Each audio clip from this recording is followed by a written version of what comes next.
আমতলা কালাবাড়ার তৈজুল ভাই, উনিও আজকে আমাদের এই জনতা উন্নয়ন পার্টিতে আজকে আমাদের মঞ্চে উপস্থিত আছেন। আমি তৈজুল ভাইয়ের জন্য সবাইকে একবার হাততালি দেওয়ার জন্য বলবো। তথাপি যারা এই গ্রামে আমার সামনে যারা উপস্থিত আছেন এই জনতা উন্নয়ন পার্টিতে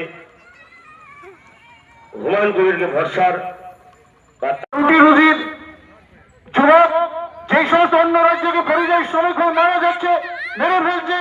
সেই সমস্ত তাদের রুটি রুজির স্বার্থে আগামী দিনে যে নির্বাচন, হয়তো নির্বাচন দিন ঘোষিত হয়নি, কোনো একটা সময় দিন ঘোষণা হবে, সেই নির্বাচনকে ওই সমস্ত